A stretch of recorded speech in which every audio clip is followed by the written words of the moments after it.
el derecho de secesión en la Unión Europea. Nos acompañan en la mesa el profesor de Derecho Internacional Privado, Lucas Pérez, y el profesor de Derecho Mercantil y vicerrector de la Universidad de Las Palmas de Gran Canaria, don Nicolás Díaz del Escano, sevillano. Don Manuel Medina Ortega es un jurista y político español, licenciado en Derecho por la Universidad de La Laguna y doctorado en Derecho por la Universidad de Madrid en 1961. En 1962 obtiene un máster en Derecho Comparado en la Universidad de Columbia. Sus padres eran Celia Ortega y Rafael Medina Armas, alcalde de Arrecife en 1936 por el Frente Popular. En cuanto a su trayectoria académica, ha sido profesor de Derecho Internacional y Relaciones Internacionales en la Universidad Complutense de Madrid, 1959-1975, profesor de la Universidad de Redlands en California en 1969-70, decano de la Facultad de Políticas y Sociología de la Universidad Complutense de Madrid, 1975, catedrático de Derecho Internacional de la Universidad de La Laguna, de 1975 a 1978, y vicerrector de La Laguna, del 76 al 78, y catedrático de Relaciones Internacionales de la Universidad Complutense de Madrid en 1978 al 82. Es miembro de la Asociación Española de Profesores de Derecho Internacional y Relaciones Internacionales. Obtuvo la condecoración de la encomienda de número de Isabel la Católica en 1985. Como político ha sido diputado en Cortes por el Partido Socialista en 1982-87 y desde enero del 86 hasta 2009 ha sido diputado en el Parlamento Europeo por dicho partido. Pues a continuación, para hablar del libro y para hablar del profesor Medina Ortega, una vez que cada uno de nuestros compañeros de mesa hable, habrá un coloquio entre nosotros, va a intervenir don Nicolás Díaz del Escano, sevillano, profesor de Derecho Mercantil en la Universidad de Las Palmas. Muchísimas gracias, señor director, por esta invitación. Agradecimiento también al profesor Medina Ortega por contar conmigo para estar en este acto, mi compañero de mesa también, a Lucas Pérez. Lo primero que quisiera decir, bueno, pues en esta casa es un recuerdo al director de honor, a Nicolás Díaz Saavedra, que bueno, que parecerá por unos momentos complicados para que, bueno, pues todo se recupere pronto y lo podamos tener en estos actos que seguro que le hubiera encantado estar aquí. Del profesor Medina Ortega se pueden decir muchísimas cosas, de su aspecto académico como catedrático de Derecho Internacional, quizás una semblanza que realizará más Lucas por afinidad a su campo temático, pero yo quisiera destacar en la faceta que me corresponde como vicerrector la colaboración que siempre ha tenido con la Universidad de Las Palmas de Gran Canaria.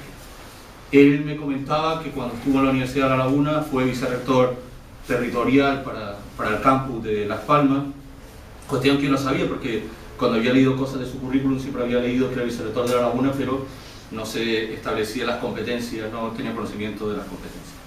Con el profesor Medina Ortega he tenido distintos momentos de relación con él. En primer lugar, vinculado al Diploma de Estudios Europeos que pusimos en marcha, con la colaboración de Lucas, que es el quien actualmente lo dirige, y el profesor Medina impartió una conferencia memorable en la que habló pues, un poco lo que había sido toda la Constitución y el marco del derecho de la Unión Europea, cómo había surgido la Unión Europea. Y bueno, fue tanta la catarata de información, de datos que dio, que los alumnos mayores, con mucha experiencia, muchos de ellos se habían quedado asombrados. Fue la verdad que una magnífica ponencia. Pero también el profesor Medina Ortega ha colaborado con nosotros, tuvimos un encuentro, no sé si se acordarán, en el Parlamento de Canarias, donde se invitaron a estudiantes de las dos universidades para una pregunta para Europa, donde estaba él junto también con Fernando Fernández, y me invitaron también a participar en el mismo, y fue la verdad que un acto entrañable, muy agradable, y que la verdad es que aprendimos mucho porque hubo esa convivencia directa que transmite quien realmente conoce el derecho europeo, conoce la Unión Europea como nadie. Creo que Manuel Medina pasa por ser de los grandes conocedores de las tripas de la Unión Europea, quizás de esas personas que mejor se ha sabido desenvolver y ha sabido conocer la realidad de la Unión Europea.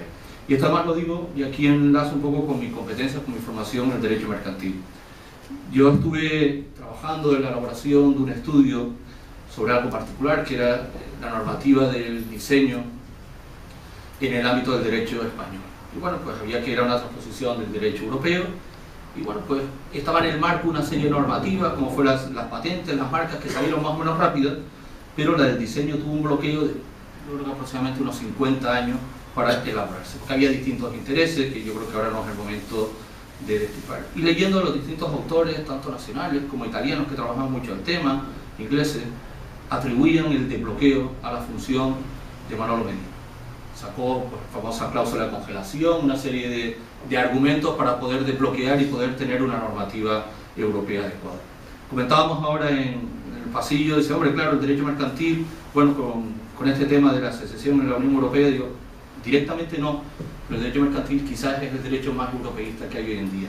Todas las normativas que tenemos vigentes en el derecho mercantil son transposiciones de la directiva, y yo no sé si a lo mejor ofendo al profesor Medina, pero bueno, en cierto punto también se dice que la Unión Europea surge por la Europa de los comerciantes y el derecho mercantil es el que regula el aspecto de los comerciantes.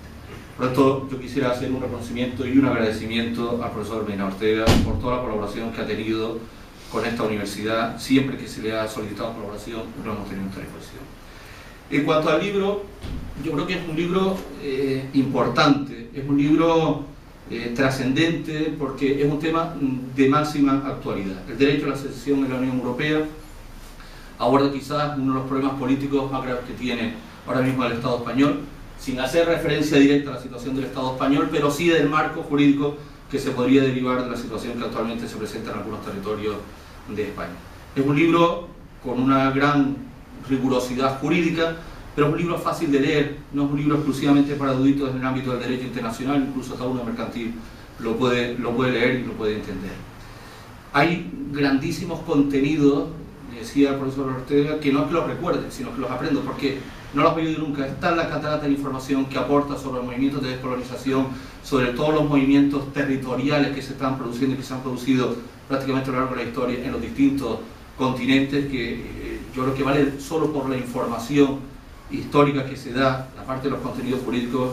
Yo creo que es un libro que vale la pena y que debe ser leído, porque este tema nos compete a todos, es un tema, además, no quiero entrar un poco a desvelar un poco el fondo del asunto, pero bueno, ya que es un tema con escasa regulación en el ámbito de la Unión Europea, que se remite al derecho internacional general, donde también el derecho de secesión tiene escasa regulación, y en definitiva, el gran sujetos de las organizaciones supranacionales son los estados y no son los sujetos las personas físicas, las personas jurídicas. Por tanto, cualquier alteración de lo que es un contenido estatal, lógicamente, como perfectamente argumenta el profesor Medina Ortega, implicaría un nuevo estado que debería incorporarse con los requisitos, porque ese estado previamente no había estado dentro de la Unión Europea. Yo no quiero extender mucho más, porque además yo creo que para hablar sobre un poco lo que es más el contenido internacional de este libro, yo creo que Lucas lo podrá hacer con más conocimiento y mucho mejor que yo, pero sí reiterar mi agradecimiento al profesor Medina Ortega por la colaboración que ha tenido con la Universidad de Palma y felicitarlo por la oportunidad del libro, por la claridad y rigurosidad con que está escrito y la cercanía con que hace llegar un tema complicado a todos. Enhorabuena, profesor. Muchas gracias. A continuación, el profesor Lucas Pérez va a intervenir, es secretario del Consejo Canario del Movimiento Europeo, al cual pertenece la Real Sociedad Económica, y profesor de Derecho Internacional Privado. Tiene la palabra. Muchísimas gracias, presidente. Muchísimas gracias por la colaboración que presta la Real Sociedad Económica de Amigos del País con el Movimiento Europeo en Canarias, por el empuje y el impulso que nos da y por las propuestas de colaboración que realiza, en la que seguro que el Movimiento Europeo es pálido reflejo de las necesidades y las posibilidades que la Real Sociedad Económica nos aporta. Gracias al profesor Díaz del Escano por sus amables palabras y a todos ustedes por participar. En este momento en el que muy brevemente me gustaría hacer tres breves reflexiones. La primera se refiere al profesor Medina, que aquí lo tengo, y al placer y al honor que es no solamente compartir esta mesa, que es un honor que él ha sido tan generoso de proponernos en nombre o en representación del Consejo Canario del Movimiento Europeo, sino sobre todo de compartir con él, cada vez que tenemos oportunidad de vernos y de impulsar las actividades del Movimiento Europeo, la voluntad de hacer algo trascendente de no permitir que caigamos en la actividad conjunta que tenemos en la generalidad de ideas vagas o de actos de reflexiones genéricas, no, sino en la intención de que todo aquello que hagamos por Europa y de lo mucho que hace por Europa sea, primero llegue de verdad a la gente y después sea de verdad información valiosa para el día a día de nuestros ciudadanos, que seamos capaces de hacerles reconocer la trascendencia que tiene Europa en sus vidas, pero eso ya es un lugar común, pero no solamente eso, sino que seamos capaces de hacerlo llegar con un contenido de verdad profundo, verdadero, académico y centrado en sus derechos, ¿no? Derechos que como internacionalista público él, yo humildemente como iniciante del internacionalismo privado, podemos ver en el día a día en nuestro trabajo. Le agradezco ese impulso que desde un afortunado 13 de febrero de 2012 le ha dado al movimiento europeo. Precisamente como compartía con él esta tarde, tuve la oportunidad de recordar la carta de asignación que como representantes del Partido Socialista se nos hizo llegar en el momento en el que quien fue el primer presidente del movimiento europeo, Jerónimo Saavedra, querido por este que les habla también mucho, por ser diputado del común debió dejar de serlo y propuso una persona que es absolutamente inmejorable para poder representar primero al Partido Socialista y sobre todo para poder llegar a ser la idea de Europa. Y a partir de ahí Manuel Medina ha sido firme impulsor de la idea europeísta, ha participado en muchos proyectos que hemos realizado, ha participado en un debate en junio de 2013 sobre la reflexión del papel de la Unión Europea para la salida de la crisis, y para el movimiento europeo es todo un lujo tenerlo aquí y que sea nuestro embajador ante el Consejo Federal del Movimiento Europeo como hace, o como hace muy pocas fechas, apenas una semana, tuve la oportunidad de estar en Madrid con el Consejo Federal en un acto recordando el proyecto Spinelli, y la primera pregunta que me hizo cuando supo que era canario el presidente del Movimiento Europeo Italiano era que si teníamos la suerte de seguir contando con Manuel Medina, ¿no? Que sea embajador de Canarias y del Movimiento Europeo en general. Así que le agradezco que esté ahí impulsándonos y bueno, también su labor académica, sobre la que sí me gustaría decir dos cosas muy genéricas del libro. Como dijo el profesor Díaz de Lescano, a mí me lo comentó el profesor Medina en su momento. A mí del libro me ha sorprendido cómo ha sido capaz, de verdad, yo creo que llevo toda la vida intentando y no he sido capaz, cómo ha sido capaz de unir una capacidad erudita absolutamente incuestionable, y lo ha comentado el profesor Díaz de Lescano, como uno lee y aprende día a día, aprende en cada momento que coge el libro, pero sobre todo con una rapidez y sencillez en la forma de redactar, de poder leerlo, de poder conocerlo, que desde luego uno que ha querido leer cosas sobre la descolonización lo lee de forma absolutamente novedosa, lo digo de verdad. Me parece un libro con una gran enjundia, muy jurídico, pero absolutamente sencillo. Decía el profesor Díaz de Lescano que lo puede leer hasta un mercantilista. Yo creo que lo puede leer cualquier persona que sea legal en derecho, porque de verdad que es un libro muy bien escrito, muy entretenido y que nos da reflexiones jurídicas también interesantes. Así que le agradezco ese esfuerzo que no es muy sencillo de encontrar hoy en día. Destaca algunos datos que son curiosos, que no se oyen tanto hoy en día, en el que esta situación, evidentemente en España y Cataluña, pero más cercana, en septiembre de Escocia, o incluso que poco a poco se va oyendo con más intensidad en la Bretaña francesa o en la Padania italiana, sobre movimientos que buscan la propia idea de tomar la responsabilidad o la posibilidad de movimientos de secesión en sus países. Analiza muy sencillamente, muy rápidamente, con mucho contenido, la situación ocurrida en la Argelia de Francia, pero a mí me pareció también muy ejemplificador cómo expone la situación de Groenlandia en 1985, cuando sin salir de Dinamarca deja de estar en la Unión Europea y se convierte en un petún, en un territorio de ultramar, para posteriormente en 2006 firmar un acuerdo de asociación. Y cómo Groenlandia es un ejemplo claro de lo que él propone hoy en día, y lo sitúa en la trascendencia que tendría en una situación de secesión la importancia de la relación con el país matriz, con el Estado matriz, y con el reconocimiento de una parte importante de la comunidad internacional. Hace un paseo de verdad que delicioso, pero delicioso para un internacionalista privado, entre la idea de valor común en la Unión Europea, de identidad nacional, de derechos de ciudadanía, de derechos de las minorías y de ciudadanía europea.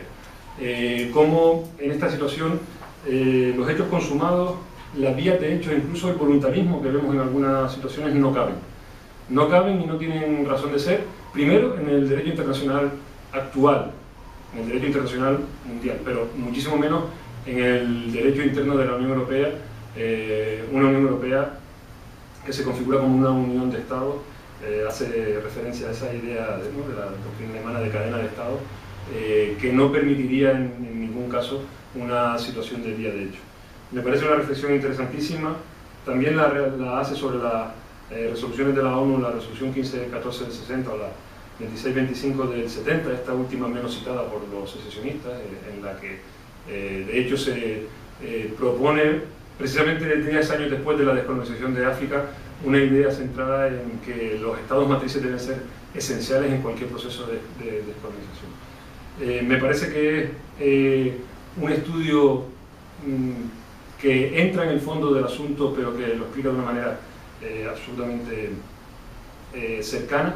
Me parece que es un libro que hoy en día debería tenerse muy en cuenta en estas situaciones de secesión que existen, en las posibilidades o no que pueden tener algunos territorios o personas de determinados territorios en la posibilidad de llevar a cabo esa secesión, y que nos aclara de forma muy evidente la poca cabida que tiene en la actualidad en la Unión Europea, y cómo esos estados tendrían que llevar a cabo esos 35 pasos de adaptación al acervo comunitario que tendrían que llevar a cabo cualquier estado que saliera. Evidentemente, en un estado como el español, esos 35 pasos estarían muy cercanos, pero como sería absolutamente inviable llevarlo a cabo sin el acuerdo del estado matriz y sobre todo sin el acuerdo de los otros socios, y cómo sería inviable en tal caso. Me parece, le agradezco al profesor Ortega, al profesor Medina Ortega, que nos haya dado esta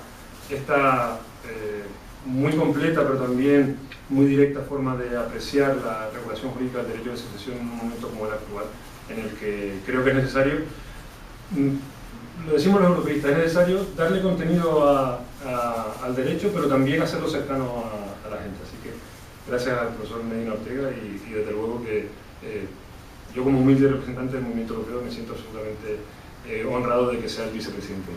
Muchísimas gracias. Muchísimas gracias. El profesor Medina Ortega, le tengo que hacer dos agradecimientos. Uno, su generosidad por venir a la Real Sociedad Económica a presentar su libro en Las Palmas de Gran Canaria, y luego otro agradecimiento un poco más histórico, que quizás no se acuerdan, cuando era directivo del Hogar Canario en Madrid, él y otro colega de la Facultad de Políticas consiguieron que me introdujeron a mí como directivo del Hogar Canario, lo que posibilitó que el Hogar Canario fuera un punto de reunión de estudiantes demócratas sin interferencia policíaca. Así que eso lo agradezco. Quizá el desarrollo no lo conoció, pero el origen sí. Así que le agradezco mucho que esté aquí con nosotros, y el libro es francamente interesante, como se dijo. No solamente hasta un sociólogo es capaz de entenderlo, yo lo he entendido, y ahora tiene la palabra el profesor Medina Ortega. Bueno, muchas gracias, han sido ustedes amabilísimos, cariñosísimos. Estamos en una reunión de amigos, la mayor parte, muchos los conozco de hace mucho tiempo, pero yo quisiera hacer referencias a algunas de las cosas que han dicho antes. Bueno, quizás debería empezar diciendo que aunque yo no nací en Las Palmas, el apellido Medina viene de aquí, de Tamaraceite. Nuestra familia era de por aquí, por parte de padre. Mi padre nació en el mar, pero fue bautizado en San Telmo, y fue inscrito en Las Palmas como ciudadano de Las Palmas. Y yo tuve en Las Palmas, primero preparé la reválida en el Viera y Clavijo, aquí cerca, y luego me tocó ser vicerrector de la Universidad de La Laguna para Las Palmas. Tenía mi despacho en la Casa de Colón, un precioso despacho que he hecho mucho de menos. Y luego fui diputado de la provincia de Las Palmas, con sede, diríamos, como parlamentario aquí en Las Palmas, con lo cual tengo una parte de mi vida vinculada a esta ciudad. Ya había estado muchas veces aquí, concretamente la primera formulación del movimiento europeo la hicimos en esta casa, con Pierre Aguilar como presidente, nos reuníamos aquí en la primera formulación del movimiento europeo, en la etapa anterior a la actual. Claro, han hecho una serie de reflexiones que espero que me sirvan para que ustedes entiendan de lo que hablo yo en mi libro. La mayor parte de ustedes no lo han leído, sé que algunos lo han comprado, pero no han tenido tiempo de leerlo sin duda. Yo empezaría diciendo que el libro es, la técnica del libro, esto creo que lo entienda Jorge Langletton, es inglesa. Lo que llaman los ingleses un libro deceptively easy. O sea, es engañosamente fácil. Porque ustedes no verán ni una sola nota a pie de página. La bibliografía está ahí, pero está al final. Cito las sentencias entre paréntesis, para que la gente pueda leer el texto de una manera continuada.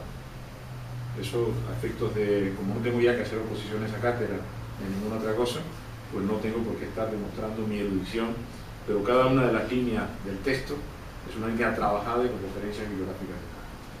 Entonces, es un libro, yo espero que sea fácil de leer, pero que me costó mucho trabajo escribir, porque he tenido que hacer muchas versiones de él antes de sacarlo en imprenta. Y aún así, he detectado erratas al final que no pude corregir en la última versión. Yo creo que el vicerrector Díaz del Escano ha señalado un tema bastante importante, que fue mi participación en la directiva sobre los modelos y diseños industriales. Yo, como catedrático internacional, público y privado, nunca pensé que tuviera que trabajar en un tema tan específicamente de derecho mercantil como este. Yo había estudiado el derecho mercantil, lo suficiente para sacar la asignatura, sacar alguna buena nota, pero no lo conocía a fondo. Pero claro, al llegar al Parlamento Europeo, yo opté por ir a la Comisión de Asuntos Jurídicos. Y en la Comisión de Asuntos Jurídicos tenemos que hacer una cosa importante, que era la armonización del derecho de los países miembros de la Unión Europea. En el tema de los modelos y diseños industriales, voy a hablar de un tema que ustedes todos pueden entender perfectamente. La parte más valiosa de un coche después de fabricado son las piezas. Pero no las piezas del motor, sino los embellecedores, las puertas, los espejos retrovisores. Ahí es donde más dinero se saca. Prácticamente los fabricantes importantes ganan más dinero con la venta de esas piezas, porque estamos todos continuamente teniendo roces, choques. Y hay que estar continuamente reparando espejos, embellecedores, puertas, la parte que está, lo que está por encima del capó.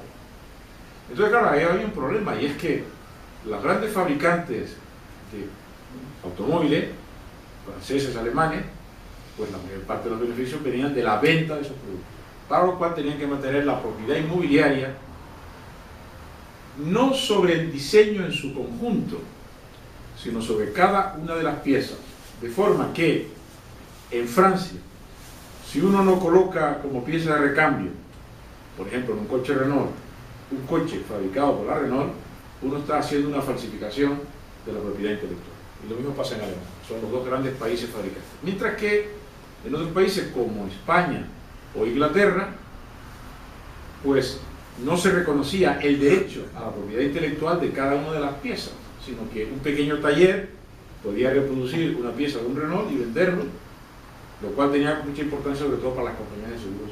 Con lo cual teníamos un conflicto de intereses marcado.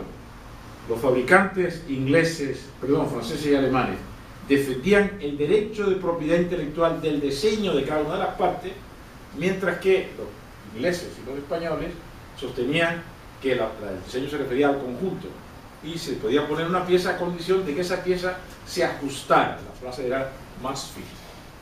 Total, que teníamos un bloqueo práctico, porque es que si un camión español transportaba desde España piezas de recambio de productos franceses para llevarlas a Inglaterra, pues al camión lo detenían y metían al camionero en la cárcel. Esta es la situación real. Me tocó a mí elaborar la ponencia y en efecto una de las directivas donde yo más trabajé. Y recuerdo que ya en la etapa final, tardé 5 años, pero recordaba Neil Kinnock cuando era vicepresidente el tiempo que había tardado en sacarlo, pero tardé 5 años en sacarlo. Y al final se resolvió en una noche. Me acuerdo que había un partido de fútbol internacional entre España y Turquía. El presidente del consejo era un lord inglés, que era el chancellor del Ministro de Justicia, y nos iba transmitiendo los resultados de los partidos, los goles que iba metiendo cada sección para que estuvimos hasta las 5 de la madrugada, pues tomando algún sándwich, un vaso de vino, un poco de agua y tal.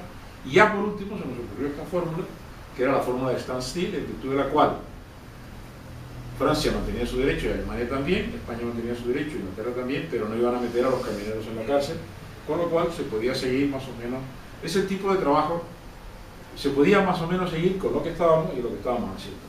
Y lo digo porque esto, para los que no sean expertos en derecho de la Unión Europea, esto para mí es una parte esencial y nos dice lo que es el derecho de la Unión Europea. Yo había escrito un libro anterior que se llamaba La Unión Europea y sus principios constitucionales, el que había partido de la base de la Unión Europea como una gran construcción constitucional, pero luego, después de 27 años vinculado al Parlamento Europeo, primero como observador español en el Parlamento Europeo y luego como miembro de elección en el Parlamento Europeo, descubrí que había una realidad que no conocíamos. Y esa realidad pues ha sido recogida nada menos que por el Tribunal Constitucional alemán, en la famosa sentencia del 12 de octubre del año 1993, la sentencia de Maastricht, en el que el Tribunal Constitucional alemán, la fórmula la inventó un gran jurista alemán, profesor de Derecho Público, Kirchhoff, decía, él partía, esto es para los juristas, es una referencia fácil de entender, de una obra de un gran jurista alemán, Georg Jelinek.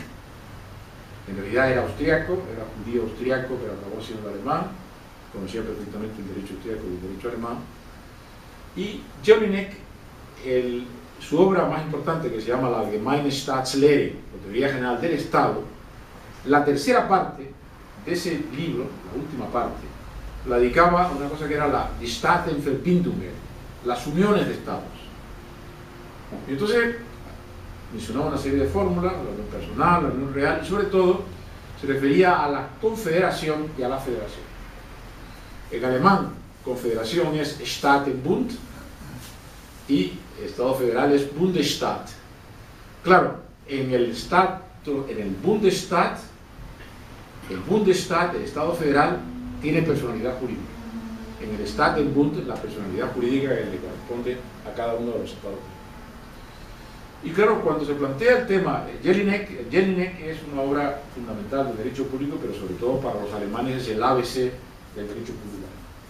Y cuando Kirchhoff, profesor de derecho público, se encuentra con el tema de Maastricht, de la adaptación o el reconocimiento por el Tribunal Constitucional alemán del tratado por el cual Alemania se adhiere al tratado de Maastricht, se encuentran con este dilema, es decir, se encuentran con la definición de lo que es la Unión Europea, es decir, a qué animal se está adhiriendo la Unión Alemana. Entonces hay una fórmula lapidaria que dice, la Unión Europea no es ni un Bundesstaat ni un Staatenbund, ni es un Estado federal ni es una confederación de Estados, sino que es un Staatenverbund. Y ahí viene la pregunta, ¿qué quiere decir Staatenverbund? Porque la palabra Staatenverbund no tiene traducción a ningún otro idioma de la Unión Europea. El otro día, con unos amigos catalanes, me decían que hay una cosa parecida, bueno, porque tengo que explicar el origen. El origen de la razón por la cual Kirchhoff utilizó esta frase es porque había una expresión normal en Alemania que era el Schiffverbund. Los alemanes, con esta cosa de construir palabras con varias palabras juntas, y el Schiffverbund es una unión de barcos. Y es una cosa que solamente se da en aquellos países donde tienen vías navegables extensas. Ustedes pueden ver en Alemania o en Francia una larga serie de barcos arrastrados a lo mejor por una pequeña motora, donde hay a lo mejor 100 o 200 barcos detrás que están amarrados entre sí y están como entrelazados. Entonces el Staatenverbund sería una especie de Schiffverbund, es decir, una serie de barcos que van unidos entre sí, pero que cada uno es diferente. No es el convoy de la flota española de América, que van varios barcos separados, sino que van todos unidos. Eso solamente es posible en la navegación interior. Como ustedes saben, en España no tenemos prácticamente ríos navegables, solamente hay un pequeño tramo y tal, salvo quizás en Cataluña. El otro día precisamente me decía Xavier Vidal-Fort, en la presentación de un libro en Barcelona, que se podría traducir al catalán como convoy de sirga, una expresión catalana, pero claro, en el resto de España ni los ríos vascos, ni los ríos, ni el Duero, ningún río español tiene esas posibilidades que tiene la navegación. Y claro, la imagen es el entrelazamiento.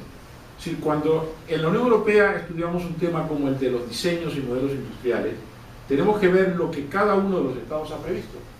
El derecho de la Unión Europea no sustituye a los derechos nacionales, sino que se entrelaza con ellos. La Unión Europea no tiene una jurisdicción realmente europea. En Estados Unidos hay la jurisdicción federal, con tribunales federales, y la jurisdicción de los estados.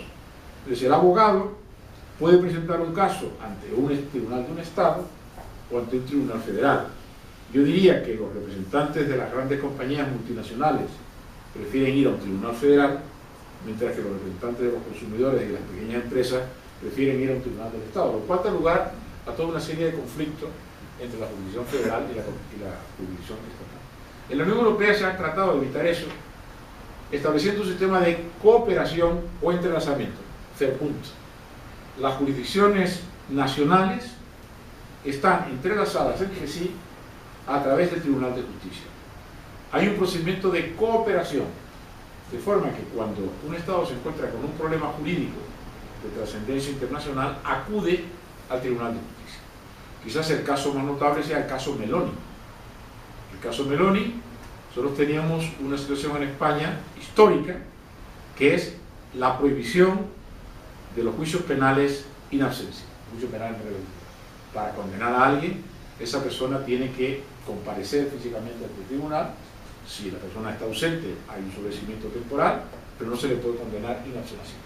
Y eso tenía una buena razón histórica para hacerlo, porque España ha sido el país de los golpes de Estado y de las guerras civiles, por lo cual ha habido muchísima gente que se ha tenido que ir del país por razones involuntarias. Y claro, no había cosa más injusta que condenar a un señor por haberse tenido que ir al exilio por una ideología o por otra durante un cierto número de años. En cambio, en Italia no tenían esta tradición. Y en Italia la condena en rebeldía era perfectamente normal.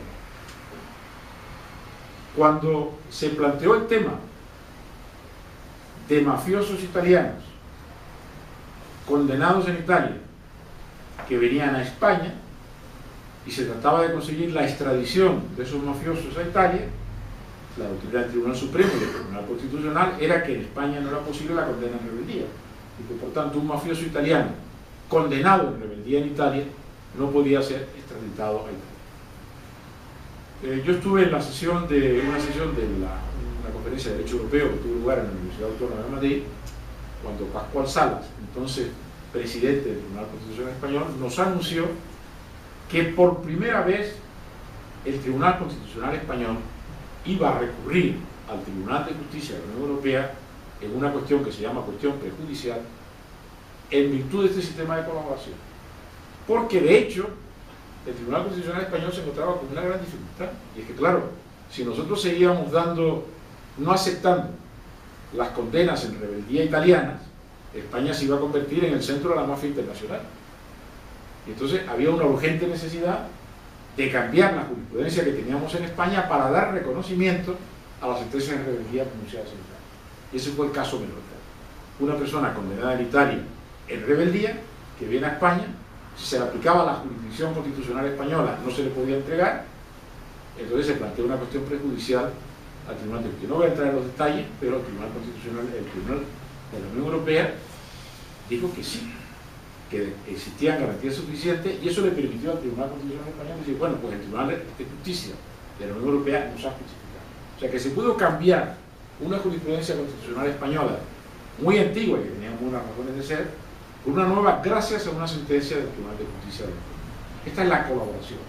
Es el entramado, urdimbre, verbund o conexión entre la jurisdicción europea y la jurisdicción nacional. Por tanto, la Unión Europea es yo diría un machembrado, una ristra, una serie de relaciones en el que la jurisdicción nacional, las jurisdicciones nacionales, pero lo mismo ocurre con las administraciones nacionales. La Unión Europea tiene una legislación, la Unión Europea impone multas. En este momento, por ejemplo, a consecuencia de las vacaciones fiscales vascas, ha sido condenado a pagar una multa del Estado español, no la administración vasca. El Estado español tiene que pagar una multa de 30.000 millones de euros a la Unión Europea, porque el País Vasco es parte del Estado español, las autoridades vascas son autoridades del Estado español, y por tanto las infracciones del derecho de la Unión Europea que hayan podido cometer las autoridades nacionales las tiene que pagar el Estado español, que es el que responde dentro de la Unión Europea. Claro, esto me lleva a una segunda consideración, y es que la Unión Europea, como decía el señor Kirchhoff, el Tribunal Constitucional alemán, no es ni una federación ni un Estado federal, es una unión de Estados. Los elementos fundamentales de la Unión Europea son los Estados. Son como piezas de un Lego. Cada Estado es una pieza de un Lego. Es una pieza que no se puede descomponer. Y por tanto, así como un Estado, cualquier Estado, se puede separar de la Unión Europea, una parte de un Estado no se puede separar de ese Estado, o por lo menos la Unión Europea no lo puede reconocer, porque eso iría contra lo que es el elemento esencial de la Constitución Europea, que es el Estado. El Estado no nos damos cuenta de lo que tenemos, para bien o para mal. El Estado fue un invento europeo de finales del siglo XV y principios del siglo XVI. Y al principio no había sino 4 o 5 estados: Portugal, Francia, Inglaterra y España. Ahí abajo. Eran 4 estados. Fue un experimento. Eran las monarquías territoriales, se transforman en estados. Curiosamente, el más antiguo es Portugal. El otro día decía Rajoy que era España, pero no, Portugal es el primer estado moderno. Luego está Francia, que es muy antiguo también, pero que realmente solamente se configura como estado moderno en el 16. España, cuando se unen las coronas de Aragón y Castilla. Inglaterra, que fue estado inglés antes de ser el Reino Unido, que era un estado inglés. Escocia no era realmente un estado, otra cosa distinta, y de luego no eran estados ni el imperio, ni eran estados los países nórdicos, ni era estado Rusia. Y esa forma política, que empezó tan modestamente en el siglo XV y XVI, fue elaborada en gran parte en el espíritu del Renacimiento, el Renacimiento italiano, por intelectuales italianos. Maquiavelo quizás sea el hombre que más haya contribuido a la concepción del Estado moderno, pero hay otros muchos como Boccalini, como Campanella, es decir, como una cantidad de teóricos italianos, hasta tal punto que en la gran obra de Jacob Burckhardt, que es la cultura del Renacimiento en Italia, uno de los capítulos se llama La política como obra de arte.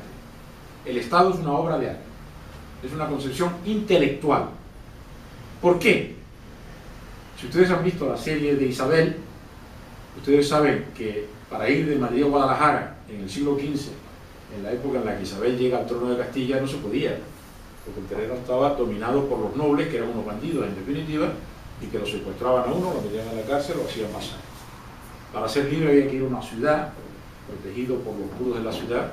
Los alemanes decían der Luft der Stadt macht frei, el aire de la ciudad hace libre, porque en el campo uno era simplemente un vasallo sometido al dominio de un noble que eran unos bandidos. Y entonces, frente a esto, la corona, o los reyes, se alían con las ciudades para combatir a la nobleza, y ese es el Estado moderno. Y crean un espacio de paz y seguridad. Lean ustedes el Quijote, dice Don Quijote sobre la Santa Hermandad. ¿Cómo era posible que Don Quijote pudiera ir? El Quijote es el segundo libro más traducido del mundo después de la Biblia, y por algo lo es. Como Don Quijote podía ir desde Madrid a Barcelona sin dificultad. Eso en la época de Isabel había sido imposible. Lo habrían secuestrado, lo habrían robado, lo habrían asesinado. Y esa es la creación del Estado moderno. El Estado moderno da paz y seguridad. Da paz y seguridad. Pero el Estado no es una construcción emocional. No es que de repente un día los catalanes, los aragoneses y tal dijeran somos españoles. No. Eran los súbditos de los reyes de Castilla y Aragón. De los reyes de España, como en Francia eran del rey de Francia. O en Inglaterra, del rey de Inglaterra. Enrique VIII, a pesar de todo, era el rey que daba seguridad a Inglaterra frente a una, si ustedes leen las tragedias históricas de Shakespeare, se dan ustedes cuenta de que hasta Enrique VIII aquello era una guerra civil continua, y incluso continuó la guerra civil continua. Pero el Estado daba seguridad interior y también seguridad frente al exterior. No se pueden traspasar las fronteras de los Estados, y esto es lo que es el Estado. Claro, hubo un momento en el que esto se transformó, y fue en la Revolución Francesa. Los revolucionarios franceses le cortaron la cabeza al rey. Y como ustedes saben, Luis XIV decía, l'État c'est moi, el Estado soy yo, porque el Estado era el rey. El Estado español eran los reyes de España, ¿no? Era don Isabel y don Fernando, don Carlos V y don Felipe II. Del rey abajo ninguno. Eso era el Estado, y en torno a él se hacía. Cuando los franceses le cortan la corona al rey, hay que buscar otro elemento de legitimación. ¿Y cuál era la legitimación? Entonces los franceses inventaron una palabra que tenía un significado muy distinto, que es el significado de nación. La nación se inventó en las universidades medievales para designar a los estudiantes que hablaban la misma idioma. Había una mesa, había la nación española, la nación francesa, la nación inglesa, la nación alemana, que no se correspondía con ninguna entidad política. Y cuando los revolucionarios franceses tienen que inventarse un concepto que permita a ellos gobernar aquel país con el que se han quedado a través de la revolución y ya no tienen rey, se inventa la nación. Y la nación se eleva una categoría. Claro, precisamente fue un gran teórico francés, Ernest Renan, el que trató de entender lo que era la nación. Y al final, Renan, después de un estudio muy exhaustivo, dice aquello de, bueno, la nación no es otra cosa, es un sentimiento, es una emoción. Y claro, yo lo que digo en el libro es que el Estado nacional, el Estado no se puede construir sobre la base de la nación, porque la nación, el Estado es una obra de arte, un producto de la inteligencia, un producto del Renacimiento, mientras que el otro es un momento romántico que no es formal. Y la prueba de ello es que el Estado nacional no es sostenible. Lo tuvimos en el siglo XX. En el siglo XX, entre 1914 y 1945, el Estado nacional se hizo inviolable. Se hizo inviable, porque llegó a las guerras civiles, guerras internas y guerras internacionales. Y la Unión Europea se hace contra el nacionalismo. La Unión Europea se apoya en los estados, pero está en contra del nacionalismo. Cualquier nacionalismo estatal, y desde luego nacionalismo de carácter regional, que acabaría desintegrando los estados. Por tanto, el planteamiento mío en esta obra es que la secesión de una parte de un estado, la Unión Europea remite al derecho nacional. Cada estado decide. Pero, si una parte se separa de un estado, esa parte ya no es miembro de la Unión Europea. Si se constituye como un nuevo estado, tiene que solicitar el ingreso que se le dará o no se le dará, porque depende de que reúna las condiciones. Claro, yo el libro lo planteé, empecé a trabajarlo, cuando una pregunta constitucional era si era posible que Cataluña se hiciera, era partidario de la independencia de Cataluña permaneciendo en la Unión Europea. Y eso no es posible. No es posible, como no sería posible la independencia de La Gomera para continuar siendo miembro de la Unión Europea. Ahí entró una serie de consideraciones sobre el tema de la ciudadanía europea, que la introdujo, por cierto, Felipe González en el Tratado de Maastricht. Es una categoría derivada. Uno es ciudadano europeo en la medida en que uno sea ciudadano de un Estado miembro. Si una región de España, digamos Canarias, ustedes saben, había una propuesta de un eminente periodista de Tenerife que proponía la independencia de Canarias sin contar con Gran Canaria, pues los canarios independientes dejarían de ser ciudadanos europeos y se quedarían fuera, mientras que si Gran Canaria seguía dependiendo del yugo colonial, los gran canarios seguirían siendo ciudadanos europeos. Lo digo porque no quiero utilizar símiles de una región diferente. Es decir, la ciudadanía es una categoría secundaria, es un tema que yo le había invitado a mi colega Lucas Pérez que profundizara, pero no he querido entrar en él. Pero una categoría secundaria, y no se puede seguir siendo miembro de la Unión Europea si el Estado al que uno pertenece ha dejado ese miembro. Bueno, yo creo que yo ya me he enrollado bastante, que hay probablemente materia a discutir, y la idea era que pudiéramos tener una discusión. Por eso ya se lo dejo a Tomás Valle, presidente. Muy bien, muchas gracias. Bueno, yo creo que hay muchas preguntas, Yo le preguntaba antes al profesor por el concepto de pueblo soberano como sujeto de la soberanía en la Constitución española, y me gustaría saber qué es lo que piensa de este tema. Bueno, como tú sabes, la soberanía en realidad se lo inventó un legista francés, es decir, un jurista que trabajaba para el rey de Francia, Jean Baudin en francés. En realidad es la traducción de un concepto latino que era la summa potestas. Y la summa potestas era un gran tema de discusión en la Edad Media, porque la summa potestas, la potestad suprema, el poder supremo, se lo disputaban dos instituciones, el Papa y el Emperador. Entonces Baudin dice, ni Papa ni Emperador. La summa potestas, la soberanía, la tiene el rey. Y claro, el rey de Francia, porque es el Estado, el jefe del Estado. Claro, tienen ustedes, por ejemplo, situaciones muy raras como la República de Andorra, que tiene dos copríncipes, que tiene dos soberanos. Uno es el obispo de Urgel y el otro es el presidente de la República Francesa, que lo hereda por herencia de los reyes de Francia y a su vez lo heredan por herencia de los condes de Toulouse y de Enrique IV de Navarra, que había sido conde de Navarra. Con lo cual eso da lugar a una figura antigua. Claro, soberanía popular realmente la soberanía popular no existía, la soberanía era del rey, y fue la Revolución Francesa la que se inventó el concepto de soberanía popular. Hoy lo suelen recoger las constituciones siguiendo esa tradición francesa, pero el soberano, como dice la Constitución británica, es el rey, o lo era. Ahora es una figura de derecho constitucional interno, pero la soberanía es un elemento del Estado que en este momento, concretamente la Constitución española, creo que la fórmula es: la soberanía reside en el pueblo, que lo ejercerá y luego lo ejerce a través de los representantes elegidos en el pueblo. Claro, en la Unión Europea, una de las cosas que tenemos es que no hay un pueblo europeo. Pero ha habido un cambio constitucional porque en los principios se hablaba de los pueblos de Europa. Entonces la palabra pueblos ha sido sustituida por la palabra ciudadanos. Si la Unión Europea está integrada por estados, pero no está integrada por pueblos. El otro día, oyendo a un candidato de un partido nacionalista del País Vasco, decía que ellos querían sustituir la Europa de los estados por la Europa de los pueblos. Y digo, ¿y eso qué es? ¿Dónde están los pueblos? Esto me recuerda una famosa discusión entre Castelar, el presidente de la Primera República Española, fue ya en la época de la Restauración, y Manterola, que era un diputado tradicionalista, sobre la separación entre Iglesia y Estado.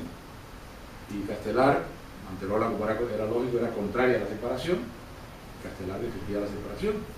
Y la pregunta que le hace Castelar a Manterola es: ¿podría usted decirme qué lugar del Valle de Josafat ha asignado Dios al alma de los estados? Los estados no tienen alma, los estados son construcciones políticas, y los pueblos no existen, sencillamente, desde el punto de vista político. Es un concepto que nos podemos inventar. Yo puedo inventarme un pueblo del norte de Gran Canaria, y un pueblo del sur de Fuerteventura, y un pueblo de la... Bueno, tuvimos en España la experiencia cantonalista, que el cantón de Cartagena disponía de una flota, la flota del Mediterráneo, y en nombre del cantón de Cartagena imponían tributos a los barcos mercantes que pasaban por allí. Y en Villa del Rey, el cantón de... Perdón, Villa del Río, Andalucía, ahí llegaron a imprimir moneda con la autoridad.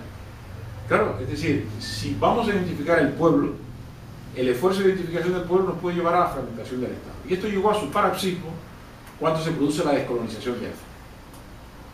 El mismo día, o el mismo año, 1960, en que se produce la gran descolonización de África, los tres grandes estados africanos, los más grandes, el Congo, Nigeria y Sudán, se abren con una guerra de secesión. En Nigeria, Biafra; en Sudán, Sudán del Sur; y en el Congo, la rebelión de Kinshasa. Si en aquel momento los países africanos que habían luchado por la descolonización se plantean la cuestión de si permiten que cada uno de los pueblos, entre comillas, que constituyen esos estados, se constituyan en estados, África desaparece. Porque en África no habría 200 estados, habría 2 millones de estados. Porque el concepto en África es tribal. Entonces, ¿dónde está? Se lo pregunto al presidente como antropólogo. ¿Cuál es el alma del pueblo? ¿Cómo identificamos un pueblo? Claro, yo parto de un concepto jurídico, que es el Estado, que es una población establecida por un territorio que tiene un gobierno.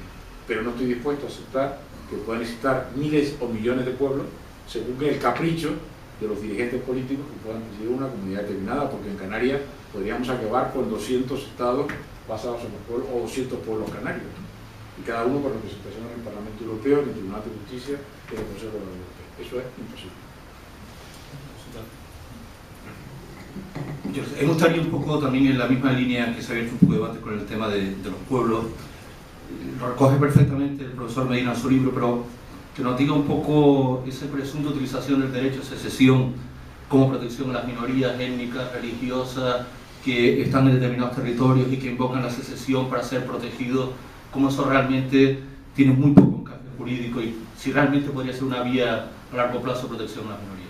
Bueno, el derecho internacional no reconoce el derecho de secesión sobre la base de las minorías. Lo que reconoce el derecho internacional actual es la protección humanitaria de las minorías. Entonces las minorías, por ejemplo, una de las formas de proteger a las minorías es mediante el reconocimiento de un sistema federal, comunidades autónomas como el que tenemos en España. Es decir, no se reconoce, y si una minoría es perseguida, esa minoría tiene derecho a la protección internacional. Dentro de la Unión Europea, sobre todo, estos temas se han resuelto por cauces jurídicos, que es otra de las cosas que yo digo en el libro. La Unión Europea, a diferencia, o el derecho de la Unión Europea, a diferencia del derecho internacional, no acepta los hechos. La Unión Europea es un sistema jurídico en el que todo tiene que llevarse a través de canales jurídicos. Las declaraciones de hechos no sirven. Hay un tribunal de justicia, hay un parlamento, hay un gobierno, los temas se discuten en esos ámbitos, pero no puede actuar un gobernante de una manera unilateral. Por tanto, no es cuestión de que uno pueda atribuirse, declararse independiente o hacer cualquier cosa. Tiene que estar, concretamente el caso de Italia del Norte, el Alto Adige o Tirol del Sur. Ahí teníamos una minoría alemana, que era mayoría en una parte determinada del territorio. El plantear el problema de la frontera entre Austria e Italia plantearía enormes problemas a la Unión Europea, y entonces se llevó un estatuto en virtud del cual la minoría alemana, del Alto Adige, o Tirol del Sur, tiene plenitud de derechos, tiene su propio parlamento regional, tienen el derecho a utilizar su lengua, a la protección del Estado, y en este momento no plantea ningún problema. Hay incluso un partido que es el Volkspartei del Tirol del Sur, que tiene su representación en el Parlamento Europeo normalmente, sin dificultad ninguna. O sea que podemos hacer perfectamente conciliable la protección de las minorías con el mantenimiento de la integridad estatal. Lo que no permite la Unión Europea es que se estén cambiando las fronteras. Esto no puede dar lugar a un cambio de la frontera entre Austria e Italia, porque como entremos en ese juego, Europa no se rehace nunca, sobre todo en el momento en que las fronteras han desaparecido. Las fronteras hoy en Europa es como la que separa las palmas de Tello. No tiene ninguna significación. No imagino yo a los vecinos de Las Palmas haciendo una guerra contra los de Tello por las lindes entre los dos municipios. Y tampoco es posible hoy una guerra entre Alemania e Italia por las lindes entre unidades.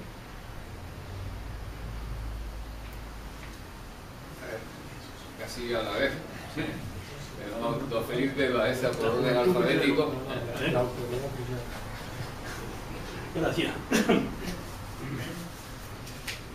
Vamos a ver, creo que se ha planteado un tema que me permite el participar en el debate, cosa que estaba deseando, porque ya que estamos aquí es interesante participar.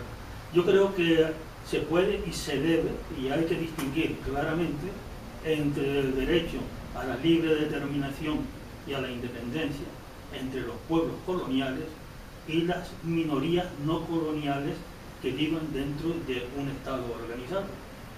Los pueblos coloniales tienen reconocido el derecho a la libre determinación y por consiguiente a la independencia, si es eso lo que dicen, por la resolución que se ha citado antes aquí, la resolución 1514 o 1514-15 de 1960, que se conocía como la Carta Magna de la Liberación de los Pueblos, que en realidad no crea derecho internacional positivo, sino que desarrolla un principio que ya estaba, y esto se olvida frecuentemente, un principio que ya estaba incluido en la Carta de las Naciones Unidas. O sea que ese principio se invoca en esta resolución al principio. En cuanto a las minorías que habiten dentro de Estados organizados, pero que no sean coloniales, tienen derecho reconocido a lo que se ha aludido aquí, que están reconocidos en los pactos universales de derechos políticos de los ciudadanos y de derechos humanos. Eso es lo que se llama, o lo que se puede llamar, el derecho a un gobierno democrático y no tiránico. O sea, en esos pactos se reconoce el derecho de las minorías y la correspondiente obligación de los estados de atender a esas minorías y respetarlos en sus derechos religiosos, culturales, incluso políticos, etc. O sea que claramente las minorías que habiten dentro de un territorio estatal, caso que podría ocurrir si consideramos como minoría a la sociedad de cualquier región española o europea, no tendrían, según el derecho internacional, un derecho a la libre determinación. Dicho esto, continúo un poquito más, por seguir tratando el tema.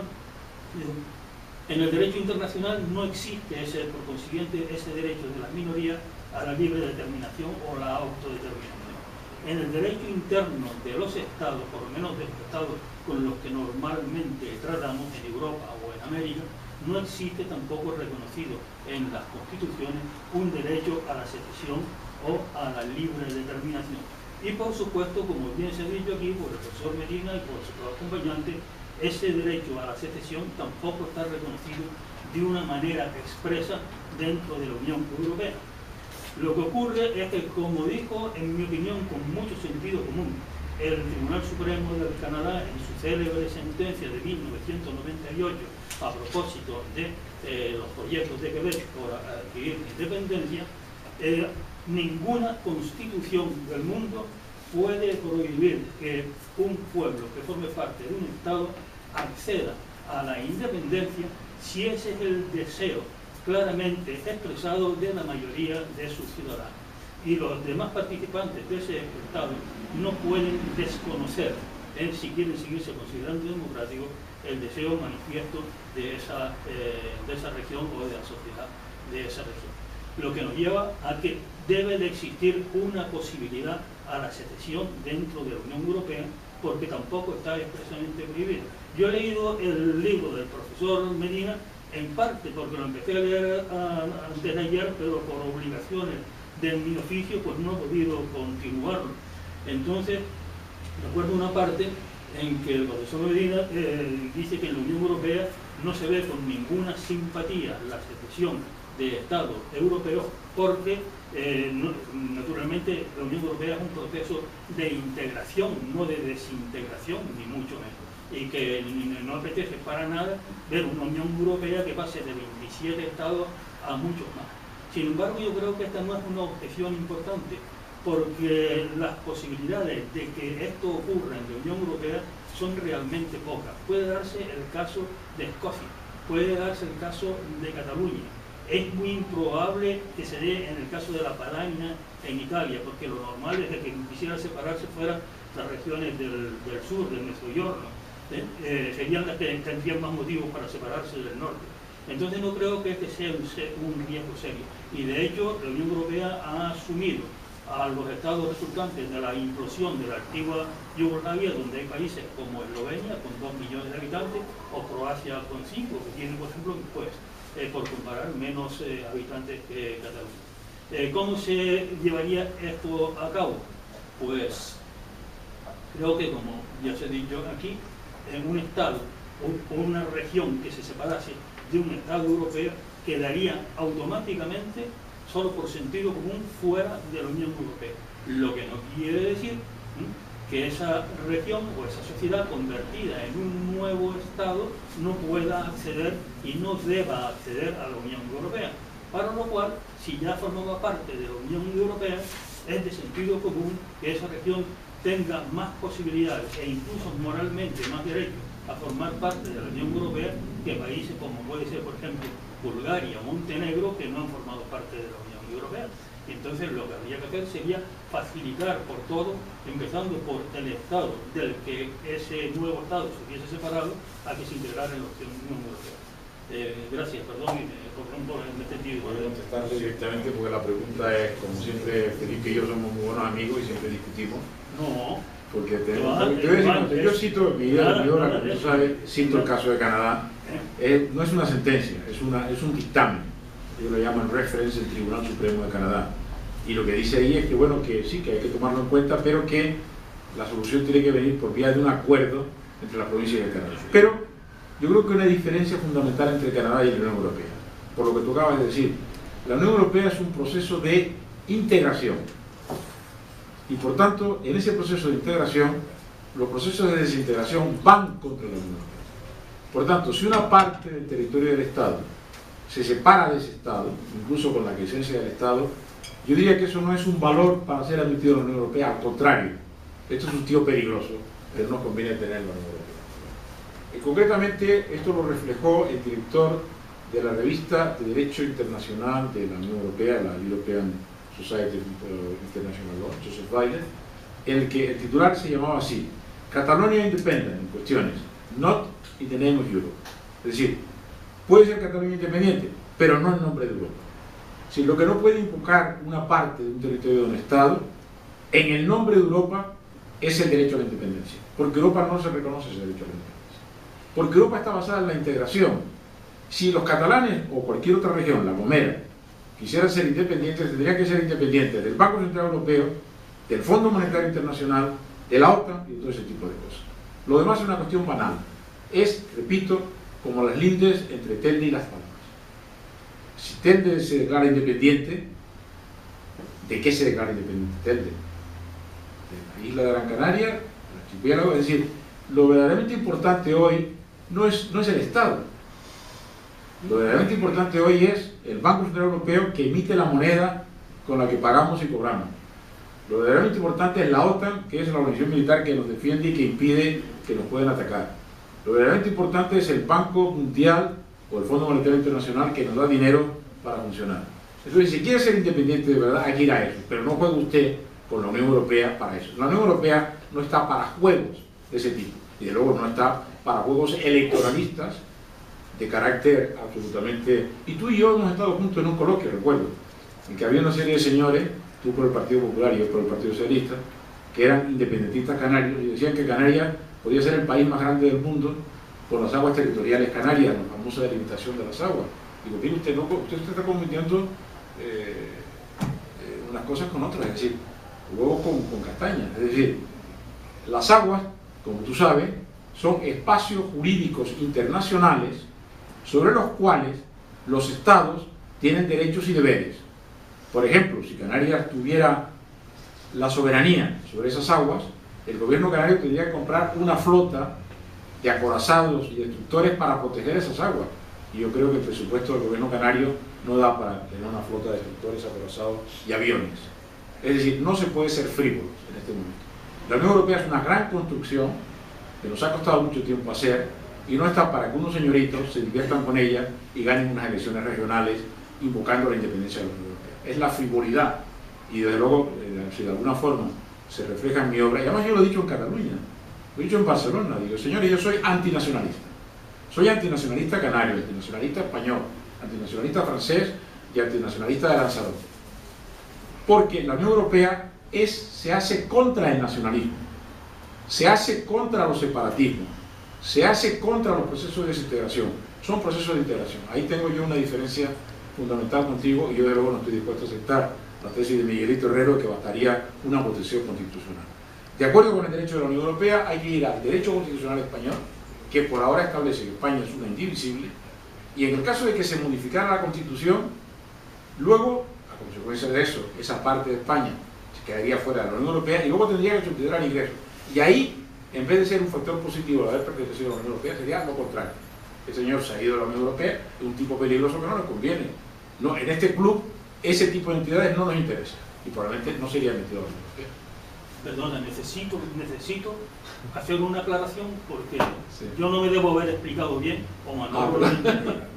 Y yo que quiero dejar perfectamente claro, yo he dado aquí conferencia en contra de los nacionalismos, titulada El desafío de los nacionalismos, en lo que quizás me he pasado. He presentado a Aleix Vidal Quadra hace unos cuantos años y ha alabado su labor en Cataluña, heroica en su día, en contra del solo de los nacionalismos. Y puedo decir lo que no puedes decir tú, que en cierta ocasión en que me manifesté en contra del nacionalismo canario, recibí un anónimo que era mi foto del recorte donde había hecho las declaraciones y encima decía, un cabrón partidario del nacionalismo español. Y tengo que decir que cuando yo vi aquello, digo, pues sí señor, dándole a lo de cabrón un sentido, digamos, riguroso, figurado, soy un nacionalista español. Y precisamente porque yo no soy nacionalista español. Bueno, yo soy un nacionalista español en el sentido de que creo en que España es mi nación y que ser canario es una manera de ser español, no otra cosa. Aclarado esto, te diré que estoy completamente de acuerdo y no tienes por qué estar en desacuerdo conmigo en este punto, en que me parece absurdo y peregrino pretender separarse de un Estado europeo invocando la Unión Europea o el derecho europeo. Yo no he dicho eso en absoluto porque eso es un disparate. Lo que he dicho es otra cosa, que si por la fuerza de los hechos se produce una separación, cosa que la Unión Europea no podría nunca evitar, porque es una cuestión de derecho interno y de decisión de las sociedades, de los estados, no de la Unión Europea, nos podríamos encontrar con el absurdo de que un país, vamos a hablar de Cataluña, vamos a hablar de Escocia. La Gomera. No, la Gomera no planteemos tesis absurdas. La Gomera no. Escocia se separa del Reino Unido y se queda ahí en el Mar del Norte y la Unión Europea le dice, ahora no podrá usted entrar nunca jamás. Y Escocia dirá, pero si yo formaba parte de la Unión Europea, si yo cumplo las condiciones de la Europea, me van a castigar por haberme separado del Reino Unido, y dejan entrar a Montenegro, y dejan entrar a Bulgaria, y a lo mejor dejan entrar a Turquía. A mí esto me parece que es completamente contrario al sentido común. A ver, don Manuel Mora. Yo tengo dos preguntas para ver si el profesor me puede aclarar algunos de los aspectos que ha tratado en la presentación del libro, ¿no? La primera es la siguiente. Se ha dicho, ¿no?, que en el caso de que un territorio de un Estado miembro de la Unión Europea, ¿no?, se independice, ¿no?, se produzca la independencia, automáticamente deja formar parte de la Unión Europea. Y en el caso de que desee formar parte de la Unión Europea, tiene que iniciar un nuevo proceso. La pregunta o la precisión o la aclaración es la siguiente.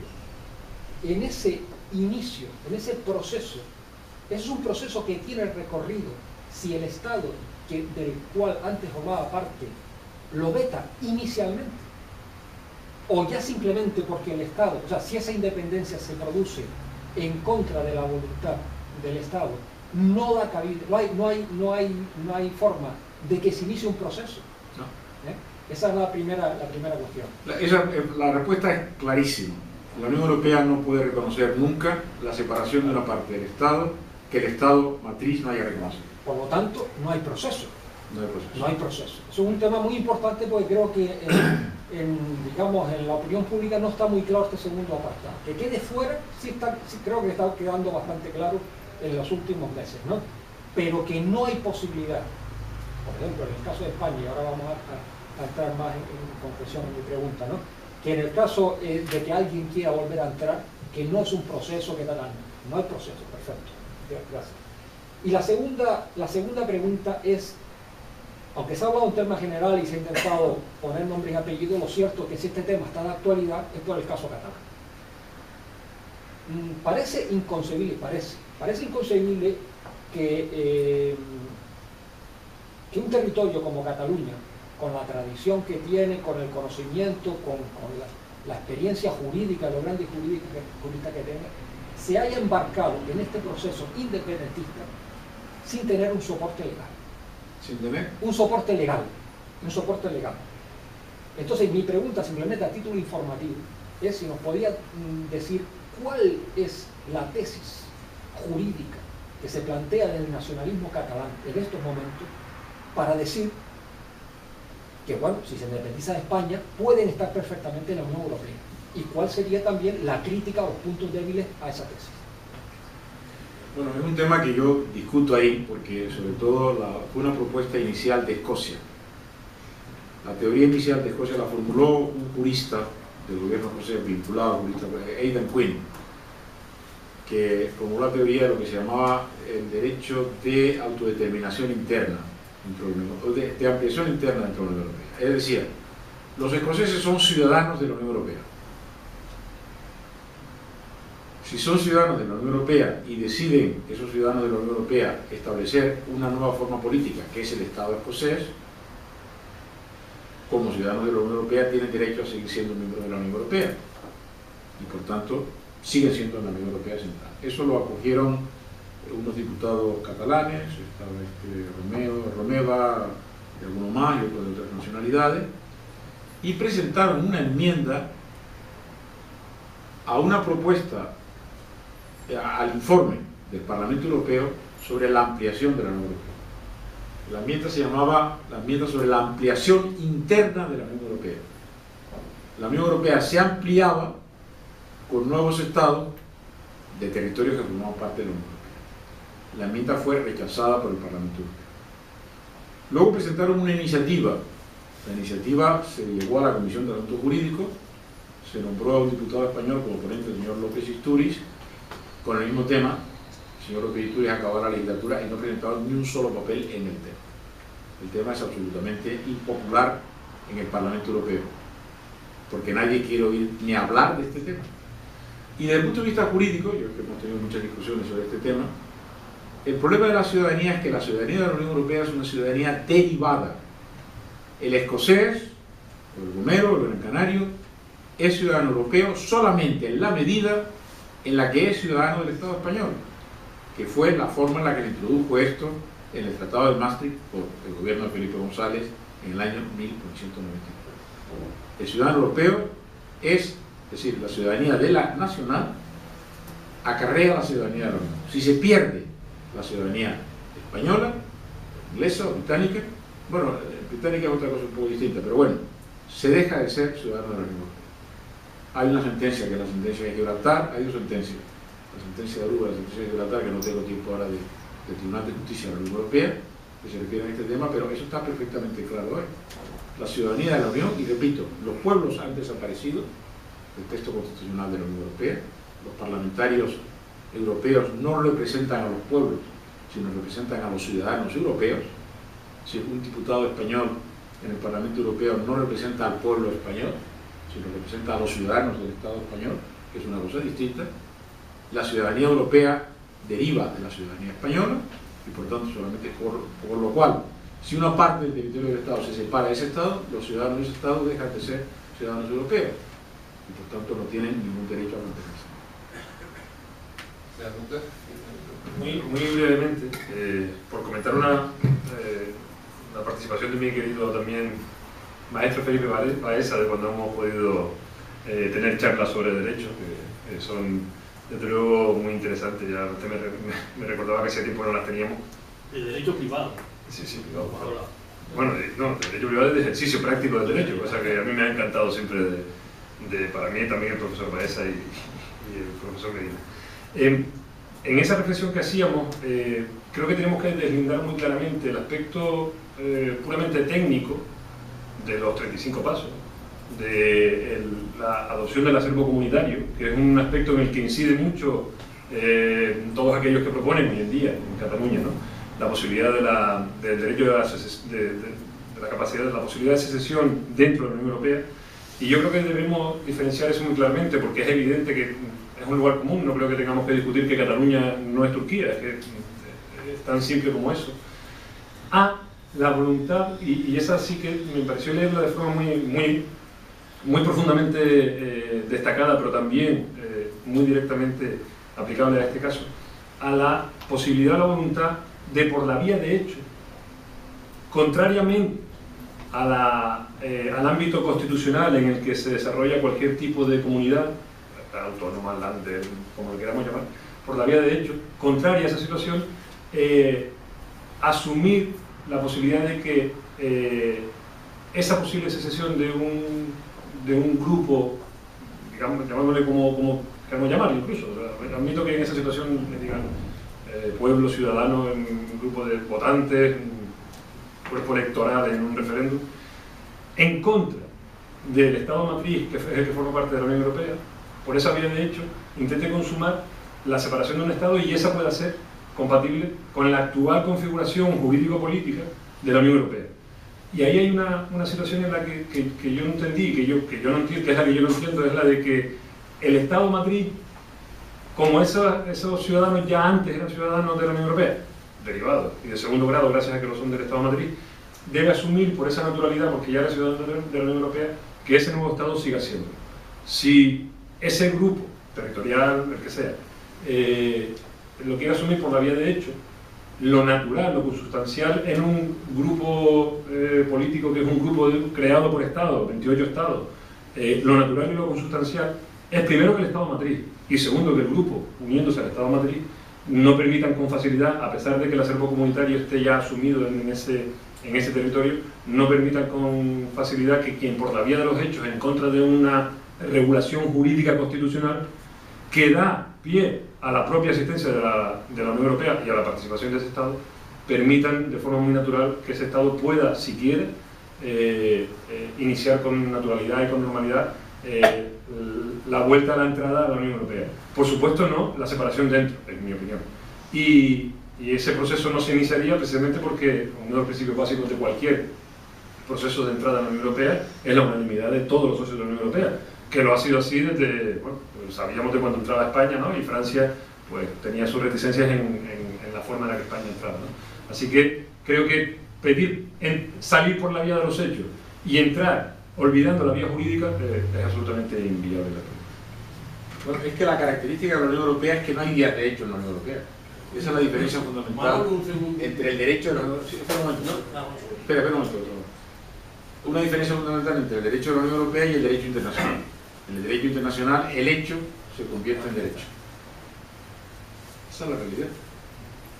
Es decir, al final, pero fuera de la Unión Europea. Es decir, Yugoslavia se integró fuera de la Unión Europea. Ucrania se está desintegrando fuera de la Unión Europea. Si Ucrania y Yugoslavia estuvieran en la Unión Europea, eso no sería posible. Porque en la Unión Europea no hay ejército, no hay policía. Lo único que hay es el Tribunal de Justicia, que es el guardián de la ley. Y el Estado que no se conforma al Tribunal de Justicia, a las decisiones del Tribunal de Justicia, es sancionado, como ha ocurrido con España con el tema de las vacaciones fiscales vascas. El Tribunal de Justicia ha condenado al Estado español por violar las normas sobre ayudas de Estado en el tema de las vacaciones fiscales vascas. Y los españoles tenemos que pagar a la Unión Europea por esa violación cometida por el Estado español en la figura de las instituciones del gobierno vasco, que son parte del Estado español, pero la Unión Europea no permite ese tipo de cosas. Una decisión del Tribunal de Justicia es vinculante y obligatoria. Y ahí no va a haber ningún... Es lo que yo discrepo, por ejemplo, de nuestro común amigo Alejo Vidal Cuadra, y es que aquí no va a haber un general de la Guardia Civil que va a ir a Barcelona a detener al señor Mas, porque eso no es posible en la Unión Europea. Igual que no hay un ejército en este momento en la frontera entre España y Francia, siempre hubo un ejército o ejército, ya no hay ejército entre la frontera entre España, ya no hay ejército dentro de la Unión Europea, ya no hay policías que controlen el paso entre un país a otro en la Unión Europea, salvo en casos excepcionales. Y por tanto la Unión Europea se basa en el cumplimiento estricto del derecho, garantizado cada uno de sus ordenamientos por el propio ejército nacional, por la Policía Nacional, por el ejército nacional, pero no hay un ejército europeo, y la única forma en que la Unión Europea pueda funcionar es así. Por tanto, un acto de hecho de separación constituiría una violación gravísima del derecho de la Unión Europea, lo cual incapacitaría a esa comunidad para entrar en la Unión Europea, o sea, lo descalificaría completamente. Yo de luego creo que en este momento, por las declaraciones de los gobernantes catalanes, sí hablan de un referéndum y no sé qué tal y cual, pero yo no creo que haya ninguna autoridad catalana que se atreva a proclamar la independencia de un Estado en Cataluña si no hay el consentimiento del Estado español.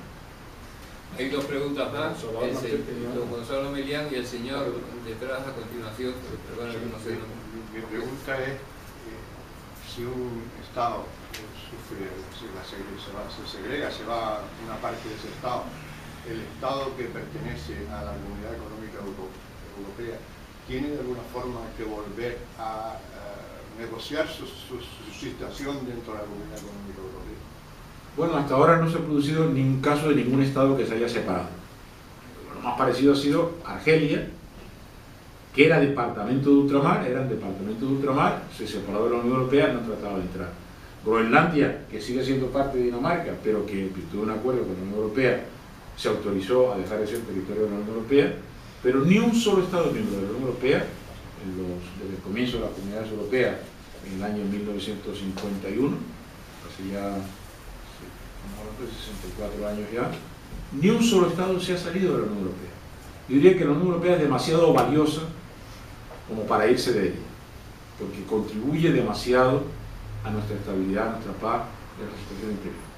Y por tanto, es una pregunta, yo diría, hipotética. O sea, no creo que se vaya, y repito, creo que no se va a producir, porque ahora la verdad, como se suele decir, hace mucho frío fuera de la Unión Europea. Los que hemos viajado por el mundo sabemos que hay una diferencia bastante importante en vivir dentro de la Unión Europea y vivir fuera. Y por tanto es un privilegio estar en la Unión Europea y no creo que haya ningún Estado miembro de la Unión Europea que esté dispuesto a irse. La siguiente pregunta y ya cerramos.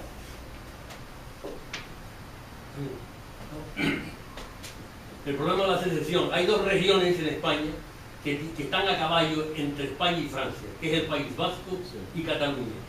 Si se independiza Cataluña, pues la parte norte es Francia. Y Francia también tiene que oponerse justamente porque toca al territorio francés. El norte de Cataluña, que Perpiñán, todos hablan también el catalán. A ver si tú lo has contemplado en el libro, porque yo no lo he leído. Bueno, es que en definitiva yo he puesto antes el ejemplo del Tirol del Sur, que es lo mismo.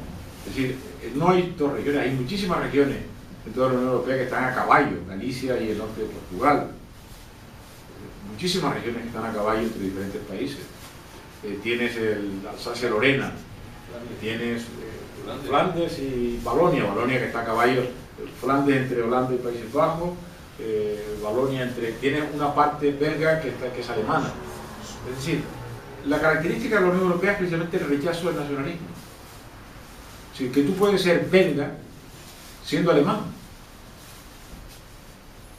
y puedes ser francés siendo alemán y puedes ser alemán siendo italiano. O sea, es la característica fundamental. Tú te vas ahora a un país de la Unión Europea y eres ciudadano, siendo ciudadano español, eres ciudadano europeo, y bueno, además tú tienes una situación familiar peculiar, es decir, que no hay, y es muy frecuente hoy en este momento. O sea, el nacionalismo ha dejado de ser un elemento, es lo contrario a lo que se propone en la Unión Europea. La Unión Europea pretende superar el nacionalismo, el famoso discurso de Mitterrand ante el Parlamento Europeo, que dijo que el nacionalismo es la guerra.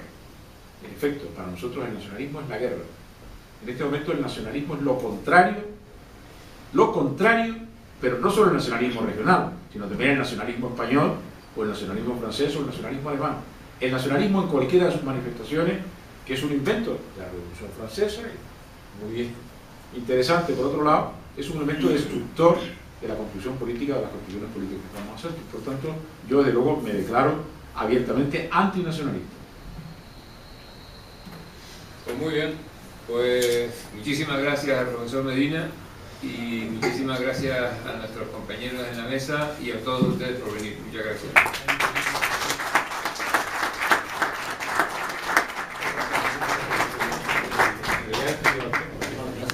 Y no son los sujetos las personas físicas, las personas jurídicas. Por tanto, cualquier alteración de lo que es un contenido estatal, lógicamente, como perfectamente argumenta el profesor Medina Ortega, implicaría un nuevo Estado que debería incorporarse con los requisitos porque ese Estado previamente no había estado dentro de la Unión Europea. Yo no quiero extender mucho más porque además yo creo que para hablar sobre un poco lo que es más el contenido internacional de este libro, yo creo que Lucas lo podrá hacer con más conocimiento y mucho mejor que yo. Pero sí reiterar mi agradecimiento al profesor Medina Ortega por la colaboración que ha tenido con la Universidad de Alfaro y felicitarlo por la oportunidad del libro, por la claridad y rigurosidad con que está escrito y la cercanía con que ha llegado un tema complicado a todos. Enhorabuena, profesor. Muchas gracias. A continuación, el profesor Lucas Pérez va a intervenir, es secretario del Consejo Canario del Movimiento Europeo, al cual pertenece la Real Sociedad Económica, y profesor de Derecho Internacional Privado. Tiene la palabra. Muchísimas gracias, presidente. Muchísimas gracias por la colaboración que presta la Real Sociedad Económica de Amigos del País con el Movimiento Europeo en Canarias, por el empuje y el impulso que nos da y por las propuestas de colaboración que realiza, en la que seguro que el Movimiento Europeo es pálido reflejo de las necesidades y las posibilidades que la Real Sociedad Económica nos aporta.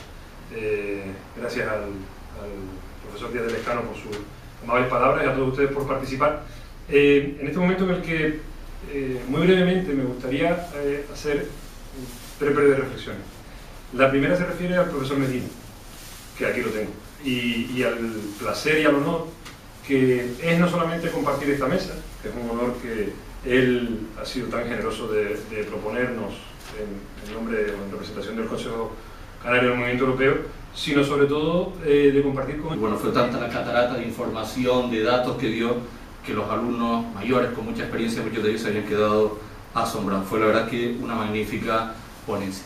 Pero también el profesor Medina Ortega ha colaborado con nosotros. Tuvimos un encuentro, no sé si se acordarán, en el Parlamento de Canarias, donde se invitaron a estudiantes de las dos universidades para una pregunta para Europa, donde estaba él junto también con Fernando Fernández, y me invitaron también a participar en el mismo, y fue la verdad que un acto entrañable, muy agradable, y que la verdad es que aprendimos mucho porque hubo esa convivencia directa que transmite quien realmente conoce el derecho europeo, conoce la Unión Europea como nadie.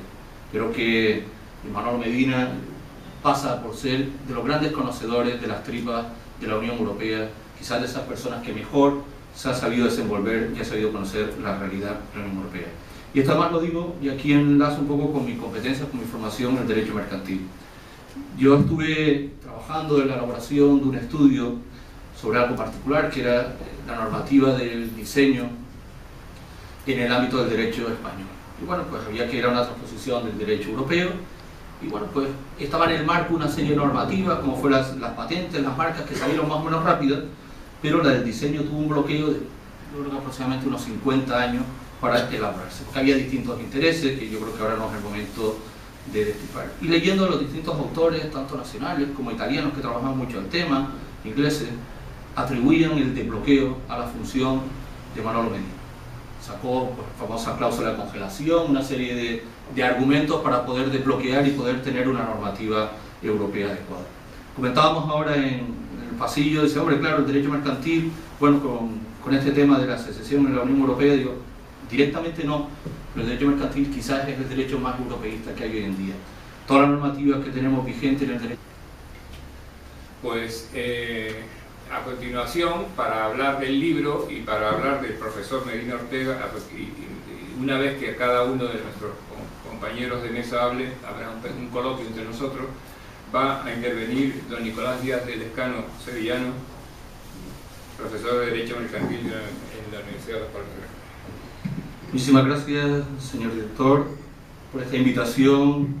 Agradecimiento también al profesor Medina Ortega por contar conmigo para estar en este acto, mi compañero de mesa también, a Lucas Pérez. Lo primero que quisiera decir, bueno, pues en esta casa es un recuerdo al director de honor, a Nicolás Díaz Saavedra, que bueno, que parecerá por unos momentos complicados para que, bueno, pues todo se recupere pronto y lo podamos tener en estos actos que seguro que le hubiera encantado estar aquí. Del profesor Medina Ortega se pueden decir muchísimas cosas de su aspecto académico como catedrático de Derecho Internacional, quizás una semblanza que realizará más Lucas por afinidad a su campo temático, pero yo quisiera destacar en la faceta que me corresponde como vicerrector la colaboración que siempre ha tenido con la Universidad de Las Palmas de Gran Canaria. Él me comentaba que cuando estuvo en la Universidad de La Laguna fue vicerrector territorial para el campus de Las Palmas, cuestión que yo no sabía porque cuando había leído cosas de su currículum siempre había leído que era vicerrector de La Laguna, pero no se establecía las competencias, no tenía conocimiento de las competencias. Con el profesor Medina Ortega he tenido distintos momentos de relación con él. En primer lugar, vinculado al diploma de estudios europeos que pusimos en marcha, con la colaboración de Lucas, que es el quien actualmente lo dirige, y el profesor Medina impartió una conferencia memorable en la que habló bueno, un poco lo que había sido toda la Constitución y el marco del derecho de la Unión Europea, cómo había surgido la Unión Europea. El derecho mercantil son transposiciones de la directiva, y yo no sé si a lo mejor ofendo al profesor Medina, pero bueno, en cierto punto también se dice que la Unión Europea surge por la Europa de los comerciantes y el derecho mercantil es el que regula el aspecto de los comerciantes. Por esto yo quisiera hacer un reconocimiento y un agradecimiento al profesor Medina Ortega por toda la colaboración que ha tenido con esta universidad. Siempre que se le ha solicitado colaboración lo hemos tenido en disposición. En cuanto al libro, yo creo que es un libro importante, es un libro trascendente porque es un tema de máxima actualidad. El derecho a la secesión en la Unión Europea aborda quizás uno de los problemas políticos más graves que tiene ahora mismo el Estado español, sin hacer referencia directa a la situación del Estado español, pero sí del marco jurídico que se podría derivar de la situación que actualmente se presenta en algunos territorios de España. Es un libro con una gran rigurosidad jurídica, pero es un libro fácil de leer, no es un libro exclusivamente para eruditos en el ámbito del derecho internacional, incluso hasta uno mercantil lo puede leer y lo puede entender.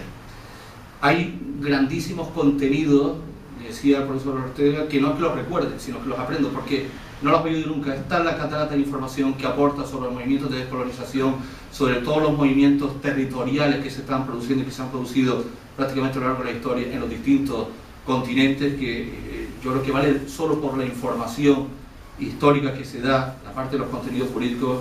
Yo creo que es un libro que vale la pena y que debe ser leído, porque este tema nos compete a todos, es un tema, además, no quiero entrar un poco a desvelar un poco el fondo del asunto, pero bueno, ya que es un tema con escasa regulación en el ámbito de la Unión Europea, que se remite al derecho internacional general, donde también el derecho de secesión tiene escasa regulación, y en definitiva, el gran sujeto de las organizaciones supranacionales son los Estados.